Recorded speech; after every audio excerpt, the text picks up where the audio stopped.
bahwa terkait tinggi rendahnya stratma tuntutan yang kami ajukan di depan persidangan terhadap terdakwa Richard Eliezer Budiang Lumiu telah ditentukan berdasarkan parameter penentuan yang sudah jelas sebagaimana yang diatur dalam standar operasional prosedur penanganan perkara tindak pidana umum yang berlaku dan berdasarkan peran terdakwa Richard Eliezer Budiang Lumiu dalam perbuatan pidana sebagaimana yang kami dakwakan terhadap terdakwa Richard Eliezer Budiang Lumiu tanpa tendensi apapun yang melatar belakangi hal tersebut. Dan kami berpendapat tinggi rendahnya tuntutan yang kami ajukan kepada majelis hakim terhadap terdakwa Richard Eliezer Budiang Lumiu sudah memenuhi asas kepastian hukum dan rasa keadilan. Bahwa selain itu, tim penuntut umum mempertimbangkan peran terdakwa Richard Eliezer Budiang Lumiu sebagai eksekutor atau pelaku yang melakukan perbuatan penembakan kepada korban Nofriansah Yosua Huta Barat sebanyak 3 sampai 4 kali, sehingga berdasarkan hal tersebut kami tim penuntut umum menuntut terdakwa Richard Eliezer Budiang Lumiu selama 12 tahun penjara. Tuntutan tersebut kami ajukan dengan mempertimbangkan kejujuran dalam memberikan keterangan dari terdakwa Richard Eliezer Budiang Lumiu yang telah membuka kotak Pandora sehingga terungkapnya kasus pembunuhan terhadap korban Nofriansah Yosua Huta Barat. Bahwa tim penuntut umum juga telah mempertimbangkan rekomendasi dari Lembaga Perlindungan Saksi Korban LPSK berdasarkan surat nomor R 0068-1.5 1 HSHP garing LPSK garing 01 garing 2023 tanggal 11 Januari 2023 perihal rekomendasi pemberian hak penghargaan sebagai saksi pelaku yang bekerja sama bagi terlindung LPSK Saudara Richard Eliezer Budiang Lumiu dan memperhatikan poin 3 rekomendasi LPSK tersebut dimaksud sebagaimana syarat ketentuan dalam perundang-undangan khususnya dalam pasal 28 ayat 2 Undang-Undang Republik Indonesia nomor 31 tahun 2014 tentang perubahan atas Undang-Undang nomor 13 tahun 2006 tentang perlindungan saksi dan korban, yaitu a. Tindak pidana yang akan diungkap merupakan tindak pidana dalam kasus tertentu sesuai dengan keputusan LPSK sebagaimana dimaksud dalam pasal 5 ayat 2 Undang-Undang RI nomor 31 tahun 2014 tentang perubahan atas Undang-Undang nomor 13 tahun 2006 tentang perlindungan saksi dan korban. B. Sifat pentingnya keterangan yang diberikan oleh saksi pelaku dalam mengungkap suatu tindak pidana. E. Bukan sebagai pelaku utama dalam tindak pidana yang diungkapkan. Dan D. Adanya ancaman yang nyata atau kekhawatiran akan terjadinya ancaman, tekanan fisik atau psikis terhadap saksi pelaku atau keluarganya juga tindak pidana tersebut diungkap menurut keadaan yang sebenarnya.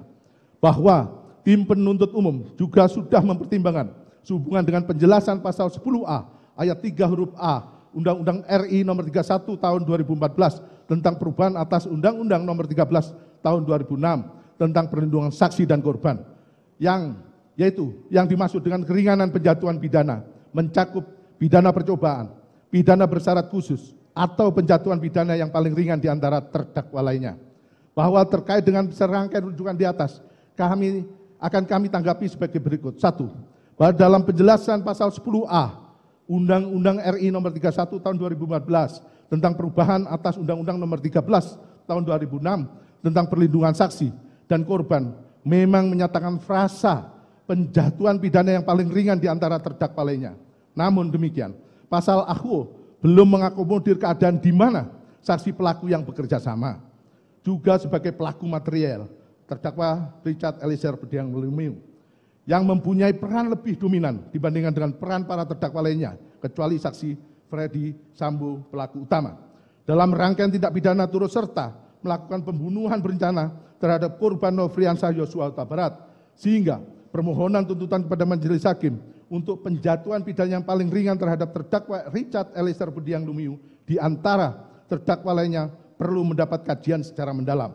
2. Bahwa kondisi ini menimbulkan dilema juridis karena di satu sisi terdakwa Richard Eliezer Budiang Lumiu dikategorikan sebagai seorang saksi atau pelaku yang bekerja sama yang dengan keberanian dan kejujurannya telah berkontribusi membongkar kejahatan yang direncanakan untuk membunuh korban Nofriansah Yosua Huta Barat dan juga membongkar skenario pengkelabuan yang dibuat oleh pelaku utama yaitu saksi Freddy Sambo.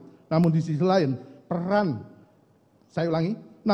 lain peran dari terdakwa Richard Eliezer Budiang Lumiu sebagai eksekutor dari penembakan terhadap korban Nofriansah Yosua Huta Barat perlu juga dipertimbangkan secara jernih dan objektif. 3.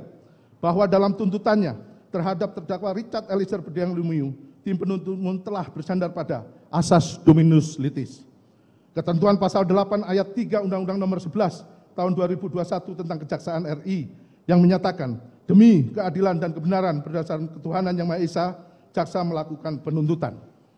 Ketentuan pasal 8 ayat 4 Undang-Undang Nomor 11 tahun 2021 tentang Kejaksaan Republik Indonesia yang menyatakan dalam melaksanakan tugas dan wewenangnya, jaksa senantiasa bertindak berdasarkan hukum dan hati nurani dengan mengindahkan norma keagamaan, kesopanan, kesusilaan, serta wajib menggali dan menjunjung tinggi nilai kemanusiaan yang hidup dalam masyarakat, serta senantiasa menjaga kehormatan dan martabat profesinya. Serta teori tujuan pemidanaan yang menyatakan pidana dijatuhkan bukan aqua pecatum es karena orang yang membuat kejahatan, melainkan nepisetur supaya orang jangan melakukan kejahatan. Di mana? Dilanjutkan.